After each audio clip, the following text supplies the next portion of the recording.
This is your ultimate stop for everything sports. The Golden State Media Concepts Sports Podcast. Should I say more? From the NFL, MLB, the NBA to MMA, it's all in here. The Golden State Media Concepts Sports Podcast. Listen now.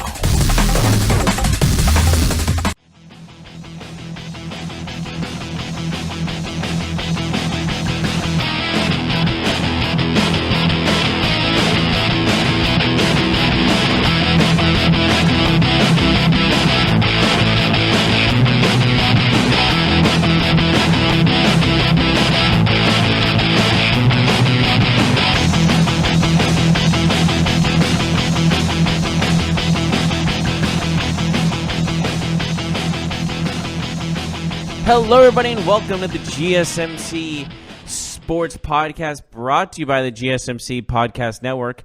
I'm your host, Jeff Malinoff, and with me is my partner in crime, Mark Souza. Happy Friday, everybody. We're going to be talking about the NFC and AFC title games that are happening this Sunday between all the four teams that are left for the Super Bowl, the Patriots and the Chiefs, and also the Saints and the Rams. These are going to be very good games. We're going to be talking about them in detail. Also, we'll talk a little bit about the NBA and Robert Kraft's comments about Tom Brady. We will sound off what we think about his comments.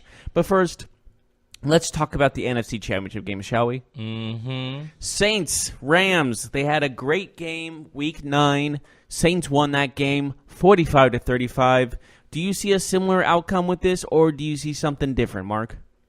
I think we should have a good game. It's nice that two of the best offenses are playing against each other, and that does help. The Rams and the Saints do have defensive players that can make plays, so it's not just about the offense. Even though last time they played, it was very high scoring, 80 points combined. So, but still, I expect to see some big plays on both sides of the ball.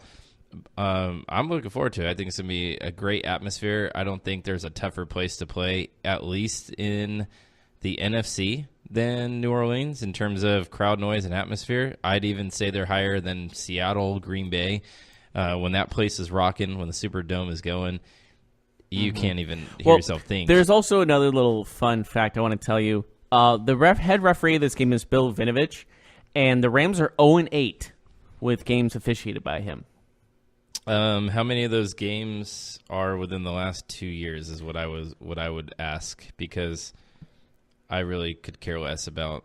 I just thought that was a fun fact when I read that. I'm like, oh, that's interesting.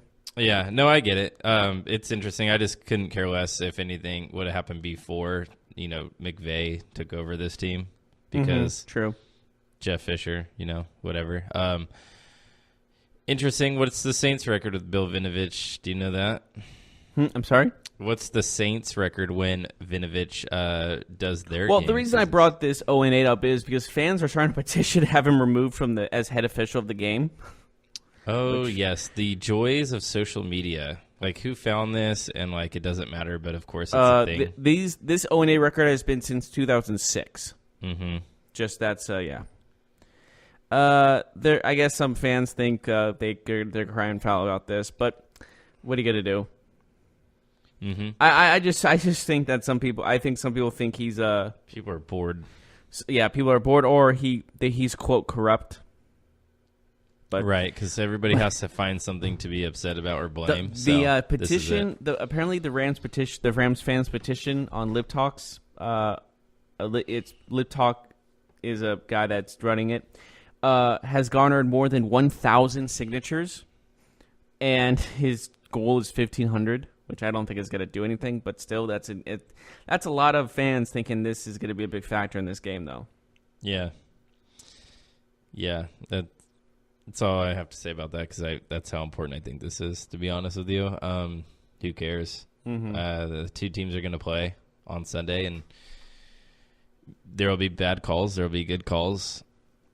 I don't know what this person would have against the Rams. Or the city of St. Louis or Los Angeles. I don't think he actually has it. I think it's just a coincidence to me. But some people think it's a conspiracy because there's conspiracy with everything. I would love to know what the bad calls were in those games. That would be more interesting, right? To break those games down and be like, oh, when he officiated this game, obviously there's some missed calls, and here they were, blah, blah, blah. But Here's a little fact for you. In this season, he's reffed 2 of the Rams games, and they lost both of them. Which 2 are those? It's unknown. Just what are the They've only lost 3, so 2 of those losses he was the referee for, and one also was the Saints. So did he ref the Saints? Well, the thing is, he was 1-1 as the Saints referee, so very could well have been. Interesting. And also, you look at the fact he's who did the Rams lose to this year? That's a good question. They lost the Saints. They beat the Chiefs. Now I gotta look this up. Did they lose to Seattle? They might have. No, they beat them both times. It was close, though. I'm trying to remember who the Rams lost to. Obviously, they're very forgetful. Oh, they lost to the Bears. That's right. 15-6. That's right. That was the. I know the referees didn't screw up in the Saints Rams game or the Saints Bears game. Oh, and they also lost the Eagles. That's who they lost to. Also. Yeah. So none of those games. I remember those. I remember watching all 3 of those games, and no, the referees were not to blame for those losses. So this is just a coincidence, and also to bring in the minds of Rams fans to be more paranoid. The Saints are 5-3 with the same referee. Yeah. All right. So let's break down the game. Obviously, you got to start first and foremost head coaches.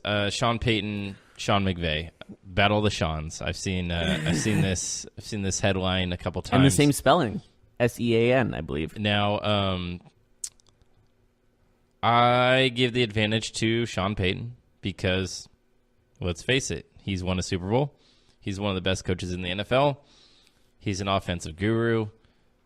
Sean McVay. You could say the same exact thing. You could say the same exact thing except for the experience part. He has 1 playoff win, 1 playoff loss. But he has no Super Bowls yet because he's early in his career. He just started, yeah.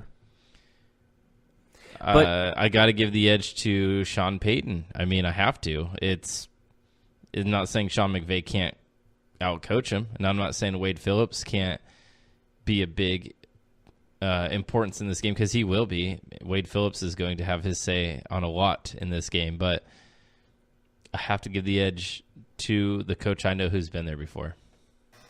Yeah, I understand that, but the fact is, this game is very evenly matched when you look at it on paper. Mm-hmm. They have great receivers on both sides. Well, I was just breaking it down like head coaching. Oh, no, who'd you give the edge to? Well, my point was that he made who's like that. I'm saying everything else seems even to me except for the coaching. Okay. And I think you got to go with the guy that's won a Super Bowl. Mm-hmm. All right. So what about quarterback? Breeze.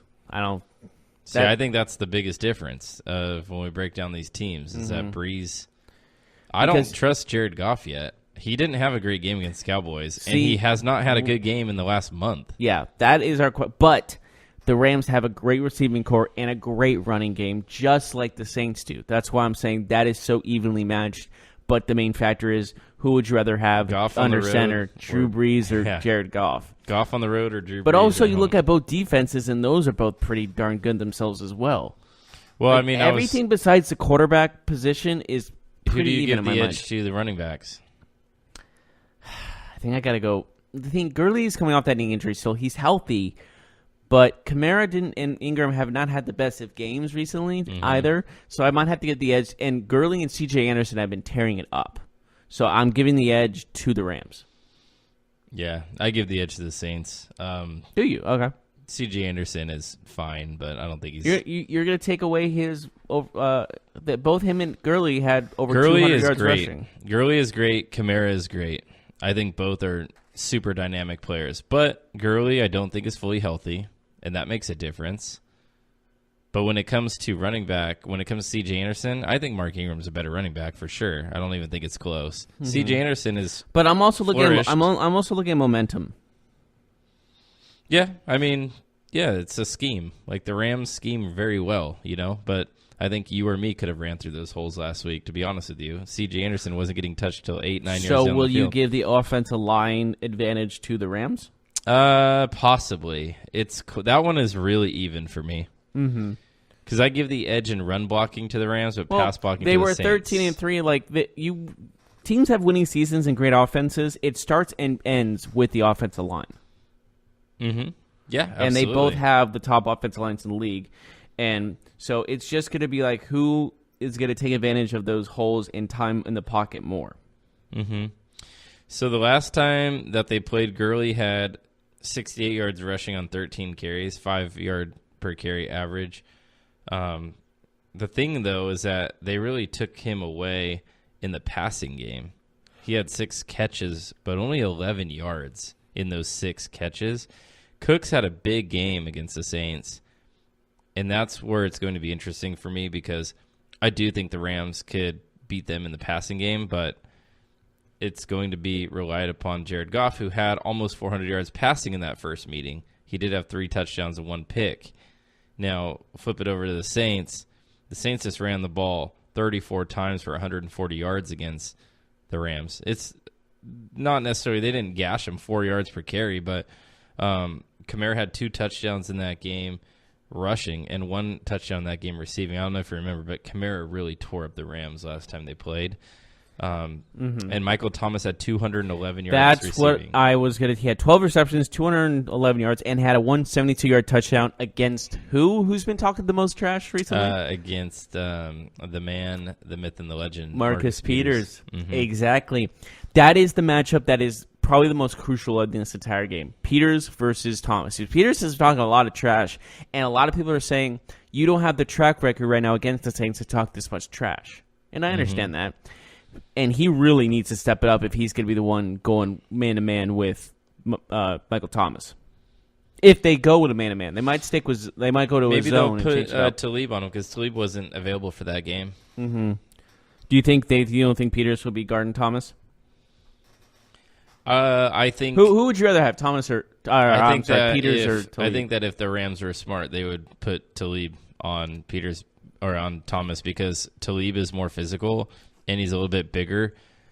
Thomas is unique because a lot of receivers are either small and fast or kind of big and bulky. He's like both. middle. Yeah, he is strength. Like his arms are big. His core, like his body type, when you look at him, he is a stout receiver. He kind of reminds me of like an Anquan Bolden, but a little bit trimmer when it comes to like this size. Like I wouldn't even say I could even go with like he's somewhat faster too than. Oh yeah, he's much faster. Bolden was never fast, but I mean, if Bolden had speed, he would be one of the greatest receivers of all time. Yeah, in terms of just physique, Michael Thomas looks like Anquan Bolden to me, but a little bit trimmer, like better shape.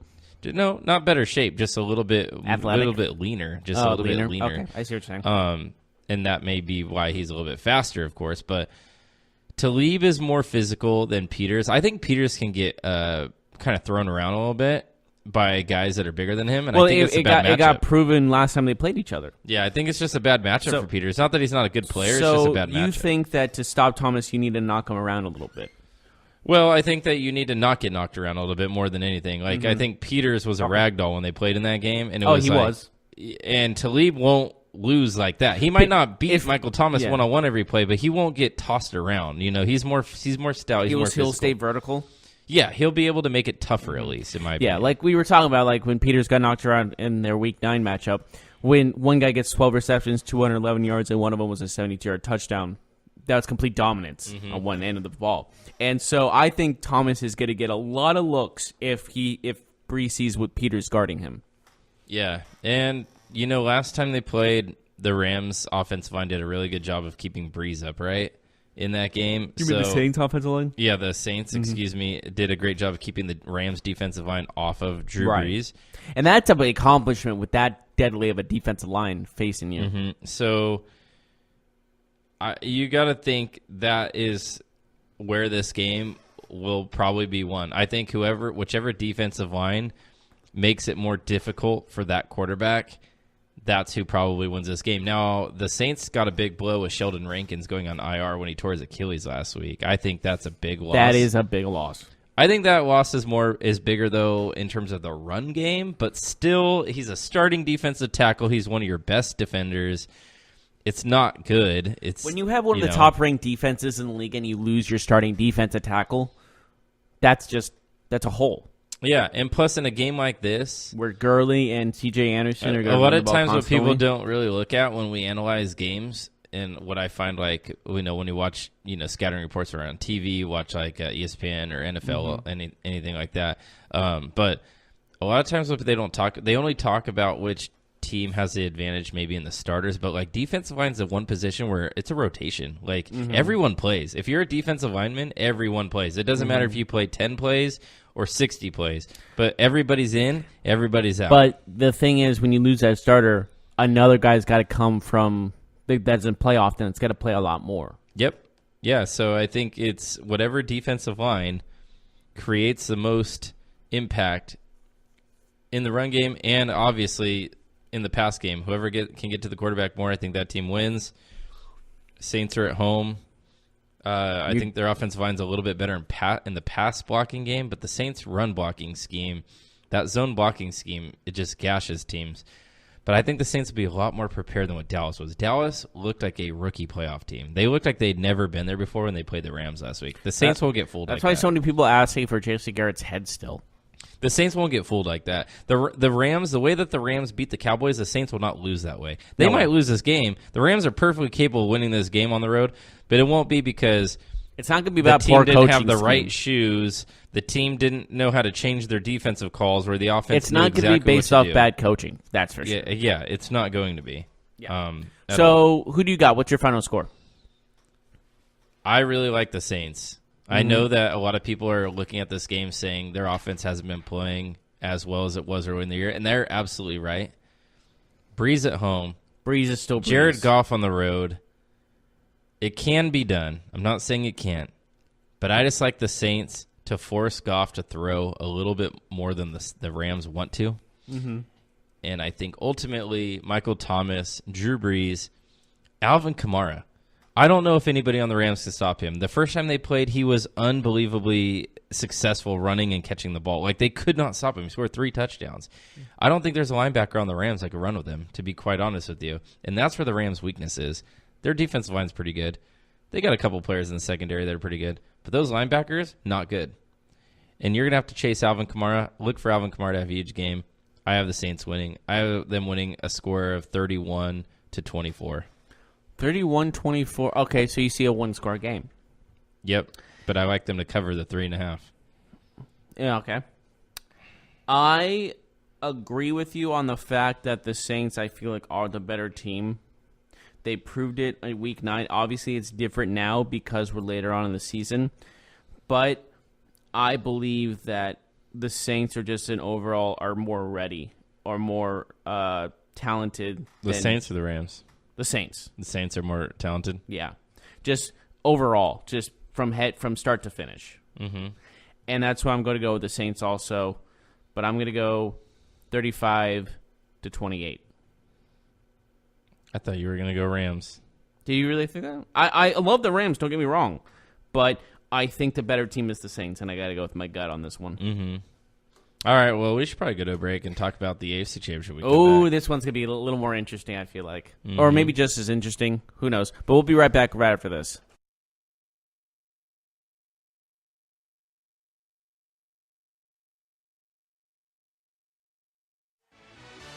Are you looking for the very best NFL and college football podcast? Then check out the GSMC Football Podcast. Get the latest football news both on and off the field. From the NFL Draft to trades to the rumor mill to the NFL Combines. They got you covered. That's GSMCpodcast.com/football-podcast. Get updates on college rivalries, game day insights, and much, much more. It's football talk the way you want it. This show eats, sleeps, and breathes football. Don't forget to like them on Facebook and follow them on Twitter. Visit GSMCpodcast.com for more info.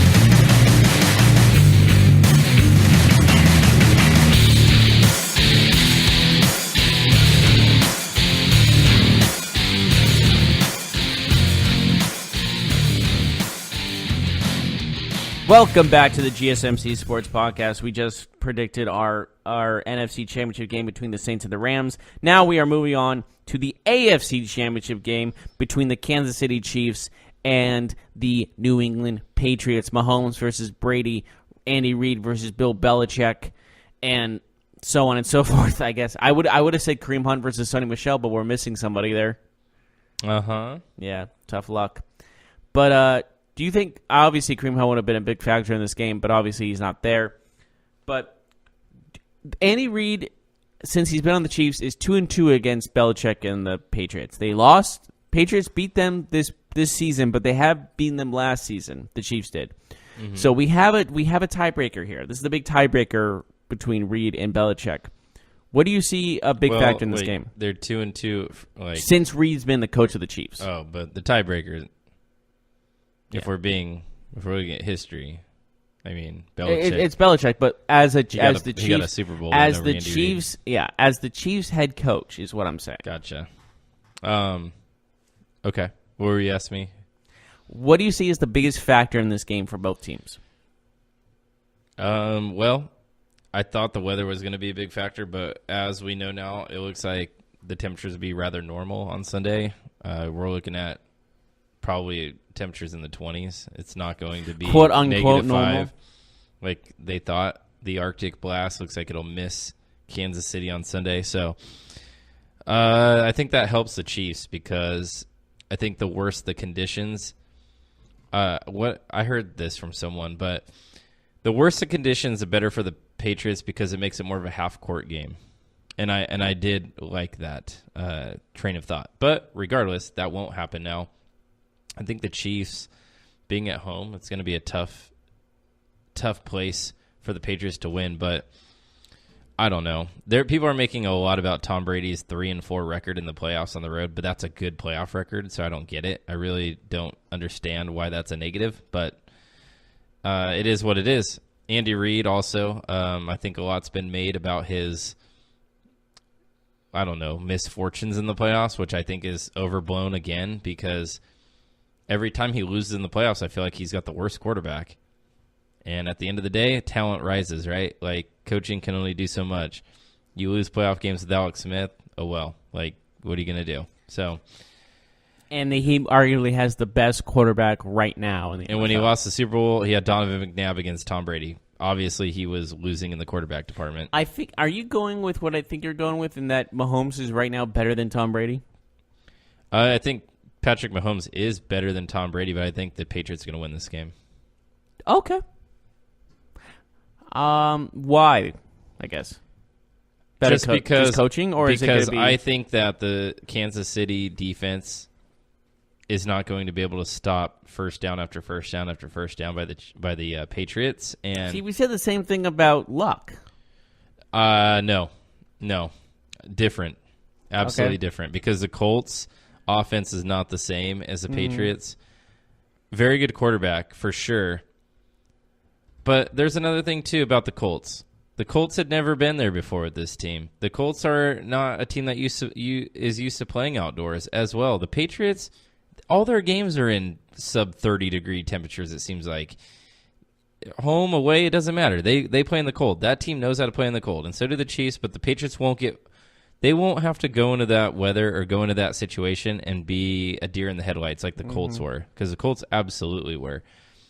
But that short passing game, Edelman, James White, I even think Gronk is going to have a game. You think Gronk's going to have a big game? I think Gronk is going to have a throwback Gronk game, yeah. That is a bold statement, sir. Well, the Chiefs are really poor at defending tight ends, so I don't know if it's that bold. I will say that they kind of stopped Eric Ebron. I know it's different, like you said. Ebron I also dropped that. a touchdown pass. Yes, too. he did. I know that. But I'm just saying that Ebron's had a better season, and I think he's right now the better player than Gronk because of how poorly Gronk's been playing this entire season. But it's still possible that Gronk can come back. But I'm not going to say he's going to make a comeback yet. That's a bold statement if you ask me. Gronk's been very questionable this entire season. But you say you go with the Patriots, I got to go with the Chiefs. That offense is too good to make. I just love that you're going with the Chiefs.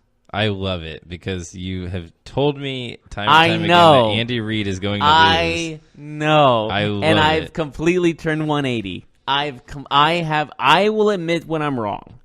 So if the I Chiefs was lose wrong. on Sunday, how mad are you going to be at yourself for picking the Chiefs? I will feel bad. Because you're going to be like, to I all can't Kansas, believe I convinced to all myself. Kansas City fans, if they lose because I picked them, I am so sorry.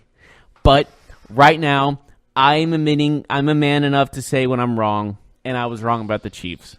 Mahomes. What I wonder about is Spencer Ware's been practicing for the Chiefs. Mm-hmm.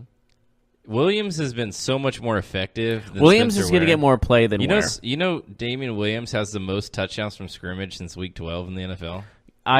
Damian Williams better if they are going to win this game.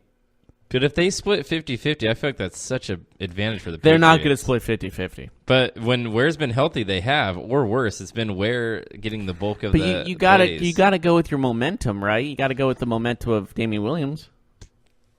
I don't know. I mean, I'm not. Is a Andy coach. Reid going to pull an Andy Reid and really regret make a stupid decision? Has Andy Reid really ever made stupid decisions in big games, though? Yes. When he throws, sometimes he gets so worried he throws the ball at nausea to a point where there's mistakes made, or he plays too conservative, or he's too much of a risk taker. He goes one Wait. way or the other way too much. So he's either over aggressive or too conservative. Yes. Interesting. It depends on what the score is. I've never really found him to be a bad play caller in a big game. Like I said earlier, I think it's just he has the worst quarterback in the games that he loses. Every time he's lost There's been games where he's had McNabb at his best and he overworks McNabb. Like, I know the Eagles came up short 4 years in a row, but I feel like they just 1 lost. and 4. Yeah, okay. Like, they just lost to a better team every time. I don't know. The Cardinals were the better team. Yeah, absolutely. Yeah, I'm going to disagree with that one. But moving on. The Cardinals, when they had Kurt Warner? They barely made it to the playoffs. Didn't he win MVP that year? No. He had a really good year. He Kurt did not. Warner? Kurt Warner did not win MVP. He was actually kind of struggling that year mostly, and he came alive That in team the playoffs. was definitely better than the Eagles. Larry Fitzgerald and Kurt Warner? Yeah, I'm going to have to disagree with you on that one. But whatever. Anyways, we're not going to get into the 2009 NFL season. We're going to talk about 2019. Wow, Well, it's I'm been just 10 years wondering, since that's happened. is that the one game or the one season where they came up short against a better or maybe a team you felt that wasn't better than the Eagles? See, they lost to Tampa Bay when the Eagles were the better team at home, and the Tampa Bay never won a game below sub temperatures. Mm-hmm. So they should have been the better team that game, but they just played very poorly. And you're looking also, let's see, they played Carolina. What game was that? Or what year was that? 2002? The year that the Bucks won the Super Bowl? Yeah. I mean, the Bucks were the best team in the NFL, right? Well, the Eagles were at home, so they had the better record. Right, but the Bucks were the best team in the NFL. Well, it's been a better defense, sure, but offense they had Brad Johnson. But I'm saying they won. I mean, like, okay. It's hard to say they weren't the better team when they went on to win the Super Bowl, right? Like, they ended up just being the best team. Yeah, when you win the Super Bowl, they're the best team. But at that time, you looked at the Eagles as the better team overall. Mm-hmm. And then you look at the time they played Carolina, and Carolina beat them. And Eagles were the better team that time, too. Mm-hmm. They've been multiple times the better team than the team they've lost to in the NFC title game. Mm-hmm. Maybe. That's just how I feel. They've always been there, and then they play teams that make it there. But hey, you're from taking wildcard. Andy Reid, so. I am taking Andy Reid. I am taking Andy Reid based on the fact that I was wrong about the Chiefs, and now I'm on the Mahomes train. Not the ketchup train, just the train. Mm-hmm. And I think that Mahomes versus Brady, I'm picking Mahomes. Mm-hmm. What do you think score will be? I got 27-24 New England. Give me a 31-28 victory for Kansas City. I still think of it as close, but I'm giving the edge. That game they played Kansas earlier City. this year was great. Was it 44-40 or something like that? Yeah, but I don't see it going that high. Yeah. You know, I'm in these two games, I'm taking the better defense. I just am. Like, that's it. And it just so happens that the better defenses have the 2 experienced quarterbacks. So we'll see. agree with the Saints, but we disagree in the AFC title game. So this is going to be interesting. I think that either Tom Brady or Bill Belichick is going to retire. After the season? Mm-hmm. Okay. I think we will see probably Belichick, if I had to guess. Something tells me this is it. I don't know if it was McDaniels not going to the Colts last year that kind of made me feel that way to start, but... so you think it wasn't like later on you will be our coach. It's like next season. Yeah, I think he was given a vote of confidence to be the next coach of the Patriots. I was thinking more along the lines of whenever Belichick decides to retire, you're going to be the next guy, regardless when it is. You just got to be patient. But you think it's like, well, I mean, Belichick, this is his last season. I think that, yeah, I'm not saying it's going to be this year, but I don't think McDaniels turned down a head coaching job for kind of an unknown length of time. Like, I'm sure he was told, like, either next year or the year after, but if it's like he could coach for 5 more years, I don't think McDaniels would be like, okay, well, I'll just wait around, you know? Okay. So, I mean, he was set to take a Colts job and said no, so something swayed him, right? Like yeah, but I didn't think it would be so soon he would take over. Well, how long is he going to wait, I guess? I was thinking 2-3 years tops. It's a long time. I know, but... It's a long time to say no to making the big bucks. But he's probably going to get a lot of money from the Patriots. I think there is something around there too. But yeah, it depends. We don't know. Yeah, we honestly don't know. They are. If anyone's very secretive, it's definitely the Patriots. Mm-hmm. All right. So Kraft says that Brady and Belichick are the best ever. He says that Brady is the best, not just quarterback, but the best football player of all time. Do you agree with that? It's an interesting topic of conversation because there's a lot of evidence favoring Brady because of the fact how successful he is and how consistently successful he's been. So I get why he thinks that, and obviously he has a favoritism because he has all the rings on his fingers to prove it. But it's hard to say he's the best player of all time. Mm-hmm. Quarterback, you can definitely make what's the word? You can definitely make an argument. Mm-hmm. But when it comes to player, you're looking at wide receivers and corners and D-backs and running backs, and then you also got to look at Jerry Rice. You got to look at Barry Sanders. Then you got to look at Walter Payton. Football is too hard to say who the best player is. It's not like basketball. Basketball is a lot easier because every player on the court essentially does the same thing. They might do it differently, but everybody's goal is to put the ball in the hoop and not let the other team put the ball in the hoop. Like that's in basketball, that's how it is. In football, a quarterback, his goal is to put the ball in the end zone, but he has no say in what the defense does and vice versa, right? So I don't know. It's kind of a stupid argument at this point, to be honest. I'm a little fatigued by the best player of all time. You can never know in the NFL. You can't because every position is so different. If you want to say best quarterback of all time, definitely. Okay, but I'd also break that up too. I'd also say the best quarterback in his generation because the game changes by generation, it seems like, in football. But you can always still make that argument. Johnny Unitas, do you consider him the best quarterback of all time? Well, people have tried to make the argument, sure. But if you made that argument, what would you say? In his time, he was great. Exactly, right? Yeah. So that's where I agree with you. I agree with you on that, unless it's statistics based on the average player in his generation, because then it starts getting. Then you start talking about Matt Stafford being a top 10 quarterback of all time, and then it starts getting diluted. I'm sorry, what? So when you only make a stats-based argument, you start talking about Matt Stafford or Phillip Rivers being like one of the best 10 quarterbacks of all time because they've thrown for 4,500 yards on average for the last 10 years. And also you got to think about they throw the ball way more often nowadays. Way more often, downfield, indoors. I mean, how many games did Johnny Unitas play in a dome? None, I want to say. How many did he play on a field that wasn't mud? None. How many?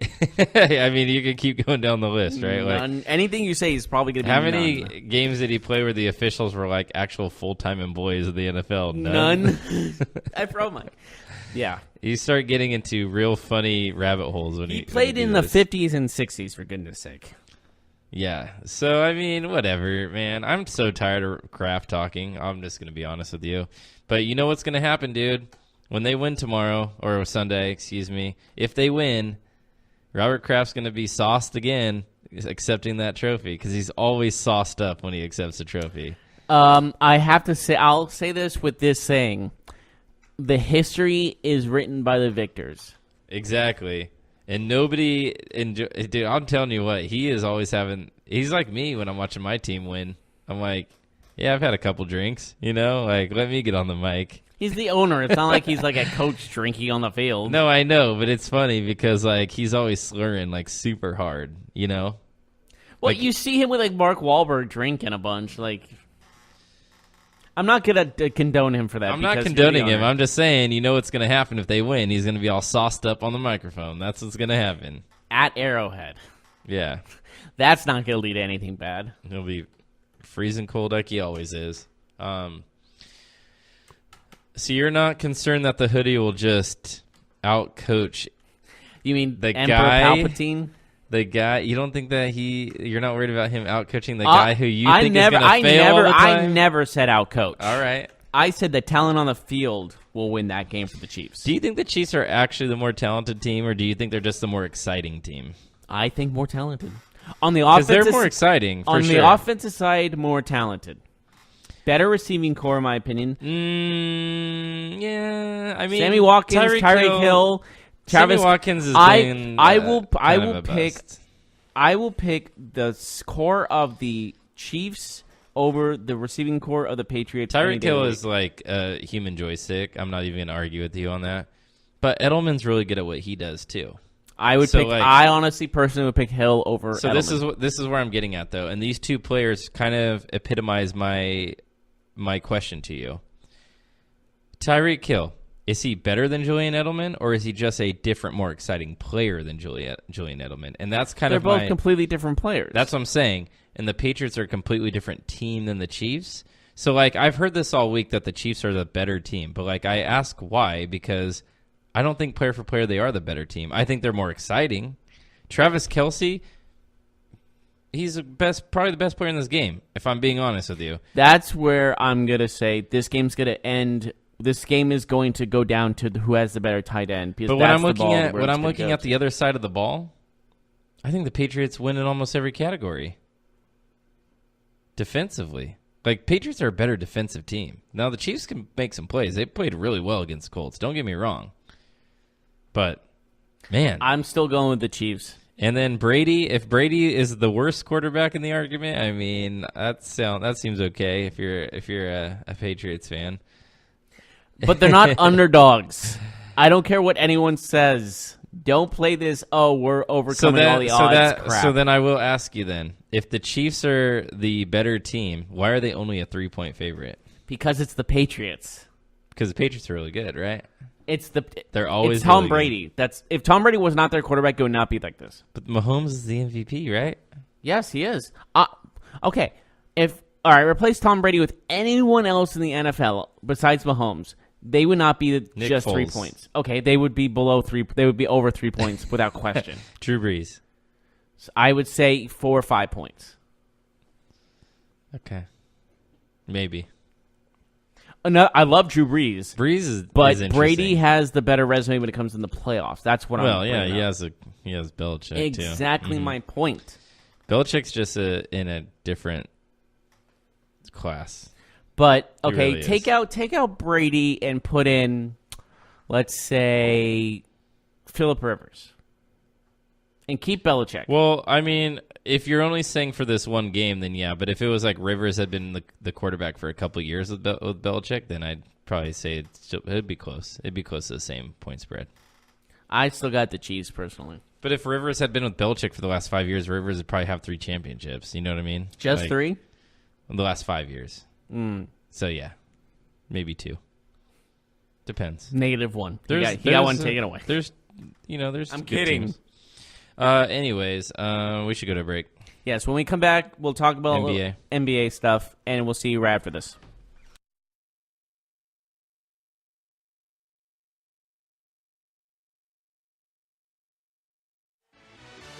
Check out the show that's built on the MMA, from the UFC to extreme cage fighting. They got the fights covered. Check out the GSMC MMA podcast. Get the latest news on past or upcoming fights. Join us as we talk to and about some of the biggest names in the MMA, past, present, and future. When it's the fight game, there's just one show to check out. GSMCpodcast.com/MMA-podcast. Don't forget to like them on Facebook and follow them on Twitter. Visit GSMCpodcast.com for more info.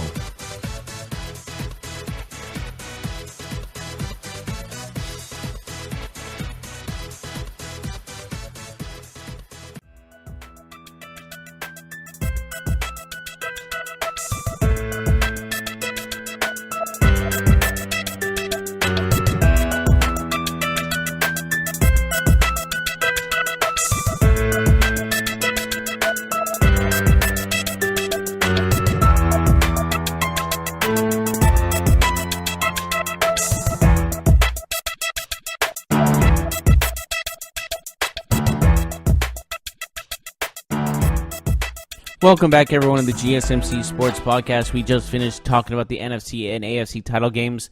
Now, let's move on to the NBA now. Mm-hmm. And let's talk about first Thunder and Lakers. Lakers upset, quote-unquote, the Thunder because, they don't have LeBron still, and people consider it an upset. They beat the Thunder, and do you see what LeBron tweeted at the NBA referees? Because now... Did you hear what they do now? No. The referees are now going to tweet to fans live during the games. Oh, yes, I did hear about this. I'm sorry. That is a recipe for disaster. Mm-hmm. Is it not? I think it's always nice when...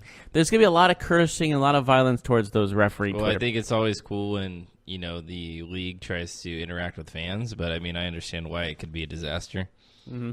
LeBron actually ripped the refs on Twitter for the foul call on Lonzo when Russell Westbrook went up for the three as time expired to get them into overtime. LeBron's quote tweet is, "So what really is in the shooting motion rule? Asking for a friend." It appears it was a bad decision by the ref. Yes. Because that foul led to the 3 points, which led to overtime. But the Lakers still managed to hold on for a victory yesterday.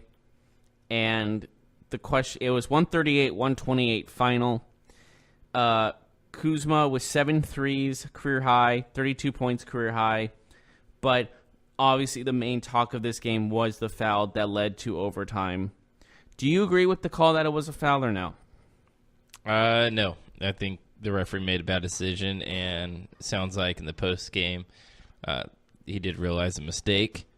But ultimately, the Lakers, that's a big win for them. A much needed win. That was a big win for them. It helps with their positioning, and when LeBron is expected to be back, because we know, things are getting a little bit tense in the West. We're now starting to count wins. We're in the second half of the year where, playoffs start becoming like an actual thing. Instead of just playing good basketball early on, you start really looking at the standings every night. And the Lakers are 25-21. They've moved into 8th place. Excuse me. They're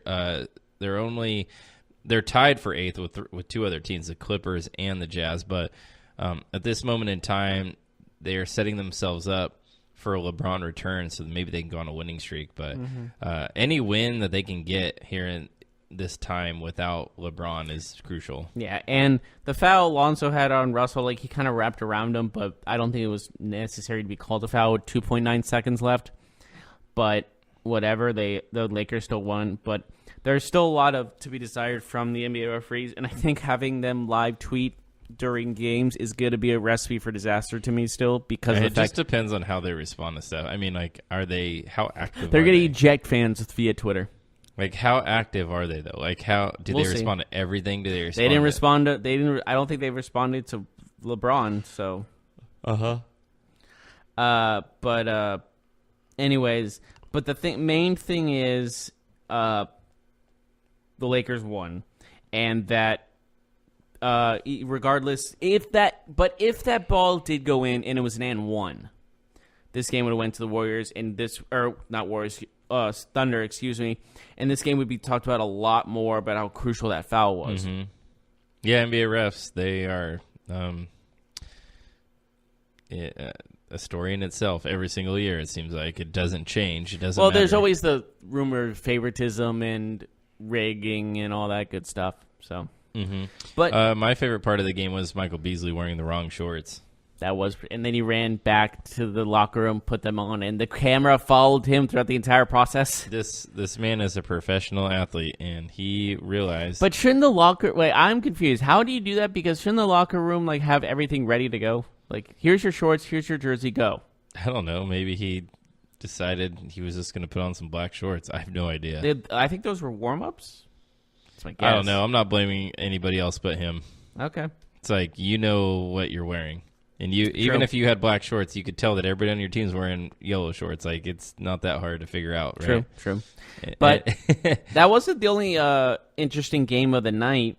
There was also the Suns and Raptors, and you expect this game to be a blowout, but the Raptors won this one 111-109 by the skin of their teeth. Devin Booker with another 30-point game for him, having a great season. But Ibaka with the team leading 22 points. Kyle Lowry with 16 points himself. They were without Kawhi Leonard this game and still managed to hold on to this win. Is this a statement win for the Raptors or more of a statement from the Suns saying we are more competitive than people think? I mean, the Suns are playing better basketball. There's no question about it. And then having Devin Booker healthy is obviously a big deal. And the number one overall pick, DeAndre Ayton, did have a 15-point, 17-rebound game, so he is contributing. The Suns are not as bad as their record shows. They're just the worst team in the West. Like, that's unfortunate. It is what it is, but they're not like I think they're a much better team than Cleveland. I think they're much better than the Knicks. Don't get me wrong. But well, they do have a better record than those two. Yeah, and they're in the West. What about the Bulls? They're in the West, so they're way better than the Bulls. Yeah. I think the Bulls might be the worst team, actually. Worse than Cleveland? They have lost 9 straight. So like Cleveland's trying to lose, right? Like they don't. It's the Zion sweepstakes. Well, Cleveland, okay, they're not playing J.R. Smith, and I know he's not that good, but at least he's better than some of the players that they have. It sounds like he's going to be gone by trade deadline. And the Cavaliers have Kevin Love, who's not playing because he's hurt. But if all teams were at full strength, I think the Bulls would be the worst team in the league. Well, speaking of the Bulls, they've lost. The Knicks also have Porzingis that is out. Like if all those three teams played their best players, the Bulls would have the worst team for sure. Mm-hmm. And speaking of the Bulls, they lost to the Nuggets 135-105, and again, that wasn't even that close. Murray had 25 points himself. Jokic, another great game for him, 18 points, 11 assists. He should get MVP votes, man. That's what I was about to say. He should be at least considered an MVP candidate. He is Steve Nash playing in a Dirk Nowitzki body. That is a big compliment. Wait, does he play like Dirk Nowitzki as well? He can do it all. He is so talented. Is he your favorite nickname? Is the Joker one of the best nicknames in basketball? It's good. It is really good. I mean, this dude is always a triple-double threat because he can he has every game. He almost had a triple-double this game. He was 2 rebounds shy of a triple-double. Yeah, he's almost every game he's a threat to get a triple-double. And how many centers can you say that about? No, not a lot. Maybe Giannis? Anthony Davis, maybe. Yeah. And Anthony Davis is a stretched comma center. And also, Jokic is a highlight reel. Every time he has the ball, something magical happens. He would have got the triple-double yesterday if he played more than 25 minutes, but it was a blowout. He didn't need to. He didn't need. Yeah, why risk it? But the one game I want to talk about, though, is the London game, man. The London game was good. The ending was the most intriguing. Why does it seem like whenever there's a London game in the NFL or the NBA, we send like the worst damn teams ever? Like, why would we show them our better teams? So, anyways, here's Jacksonville versus Tampa Bay. Like in football. Like, anyways, it's usually a blowout in London. We sent them the Wizards and the Knicks. Combined 29 wins on the season, and the Wizards though, they get a goaltending call against your boy. Yeah. Against your boy, University of Arizona alumni. I know. And I don't think I've ever seen a game-winning goaltending call before. 0.4 seconds. That's rough. Like the game, they could have called the game easily after that because 0.4 you can do nothing. Hey, at least they got an exciting game over across the pond, right? A last second, yeah. I mean, that's pretty cool. I mean, A you just 1 said point, yeah. you just said like how many times that happened. That's a rare game. Like that's just that game would have been rare no matter who saw it. But I guess it's cool that this game wasn't a total crap fest. Mm-hmm. You know, they saw 100-1 to 100 game. Like both teams scored a little bit. I don't know. I don't really know what to say. I just think it's cool that that the game was actually worthwhile for the fans in London. Like that's pretty cool. So yeah, I just can't believe the game ended on a game-winning goaltending call. That's a first for me personally. I've never seen that before. Mm-hmm. And you hear what Bradley Beal said? I did not. What did he say? He said, Beal to the Wizards owner, we're going to make the playoffs. I mean, it's the East. They're only 2 games back. 2.5. They could win 3 of their next 4 and be in the playoffs. I don't know what to say about that. Based on how they've been playing, it just sounds kind of funny to me. I know this team has problems, but I think they're better than Orlando. 19 and 26. I think they're better than Orlando. I don't think Charlotte's that good. I mean, I think they're better than Detroit. Yeah, it gets real bare after the 6. It's truly remarkable when you see a team that's 19 and 24, 19 and 25, and 19 and 26 still able to make the playoffs. It's also remarkable to me that the Heat have only played 42 games, where everybody else has played like 45. Like, what's going on here? They're 21 and 21. That's a good point. Wait a minute. Look at the standings. Brooklyn is 23 and 23. The Heat are 21 and 21. That's 4 games. Well, why is there that big of a difference? Maybe 1 or 2, I get that. That changes all the time. But 4? That's like, did they miss the first week of the season? What happened here? I honestly don't know. You bring up an excellent point. Charlotte's behind them, and they have 2 more games played. Okay. Then you got Detroit, again, 1 more game played. Orlando, 3 more games played. Jesus, like, what's going on here, guys? Did something happen in Miami this season? Not that I know of. I mean, I know it's a destination. Maybe they had some events. Maybe they had some concerts. I don't know. That shouldn't affect the season, though. They schedule that around it. I'm willing to bet that they play tonight, just because I feel like that needs to happen. What about Philadelphia, though? They have to play tonight? Well, they do. The Sixers won again. They're 7-3 in their last 10, 3-game winning streak. This team is starting to play better. And they beat a very talented Pacers team. Yeah, and they pulled even with them. Yeah. So they're only 3.5 games out. Butler with first. 25, Embiid again a great game, 22 and 13. Would you give Embiid a couple MVP votes? I have a question though. Well, let me ask this first. Would you give Embiid a couple MVP votes? Not yet, but maybe if he's getting there. He's playing extremely well. I want to know why. Right here, look at this real quick. Why is Milwaukee a half game back of Toronto if they're ahead? Wait a minute, what the hell?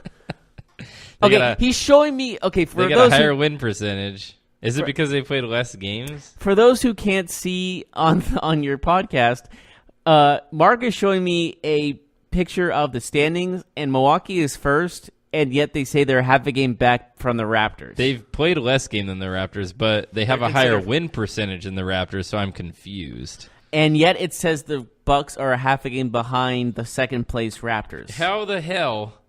How can you be behind a second place team if you're first place? How the hell does Toronto have 47 games played and Miami has 42? That's NBA. Work on your schedule. 42 to 40. Why is there a 5-game difference? Why are the Heat going to play 82 games this season, or are they just going to play like 75? They might play 75 at this rate. Would you? It sounds like it's going to end there, doesn't it? I have no idea what's going on. What? Come on. Confused. And first of all, whoever made what website is that, or what site is that? This is ESPN. ESPN, get your act together when you see a first place team be a half a game behind the second place team. At least put Bucks number 2 if you're going to do that. I don't really understand what's going on. I feel like this is a Twilight Zone, and this isn't real. And someone's trying to shake me awake right now. Are we in a dream? We're gonna wake up and we have to spin our top to see if we're in a dream I can state. faintly hear, Mark, wake up, wake up. Do we see Leonardo DiCaprio somewhere with his kids and seeing if it's a dream or not? Are we going deeper? Leonardo DiCaprio. Interesting you bring him up because... Inception reference? No, because Titanic, how it ends, and how Great Gatsby begins. Everyone keeps saying that. Yeah. Like I've seen that everywhere. He floats off, and then he says in Great Gatsby he came, from like a shipwreck or something like that, right? Supposedly. They came across the pond or something. And yet he dies in a pool also. Spoiler alert for anyone that hasn't seen or read Great Gatsby. If you haven't seen Great Gatsby, it's not that. It's been like 6 years. Yeah. He also got shot and died in a pool, too. Yeah. So, Illuminati. Interesting fact about Great Gatsby. F. Scott Fitzgerald wrote that. He died. F. Scott Fitzgerald died not famous and broke. And then after he died, that book blew up and sold millions. Isn't that crazy? After he died? Like, he wrote that book, I believe, in like the 40s or 50s. That book didn't get popular until the 80s. Isn't that crazy? Imagine doing something and not getting rewarded for it. Ask Van Gogh. Again, exactly, right? Like, it may be a different era. Somebody was like, "Oh, this is actually pretty cool," that no one ever talked about, and then it became a popular thing. That sucks. Yeah. Wow, what a way to end this show on a very depressing note. Well, we still got to talk about. It looks like Dennis Smith Jr. and the Mavericks are going to reconcile. He's no longer on the trade block. It sounds like they're getting back together. And then UFC premiering on ESPN Plus this weekend. Dillashaw, Cejudo. I think that's going to be a good fight. Dillashaw trying to drop down a little bit in weight. I don't know if he's going to retain all that power that he's known for. Cejudo is a good wrestler. It's going to be an interesting fight. I know that Dillashaw's a big favorite. I'm excited to see it. Seahawks. They signed Paxton Lynch, so they now have the tallest quarterback in the NFL. And probably the shortest. Before Kyler Murray joins the league. Yeah. So that is interesting. Usually you sign your backup quarterback and he's similar in style, so you don't have to This is pretty opposite, isn't it? Yeah, you would. I don't think this is a big of a deal. What about Cody Allen signing on to be the closer for the Angels after years with the Indians? What do you think about that move?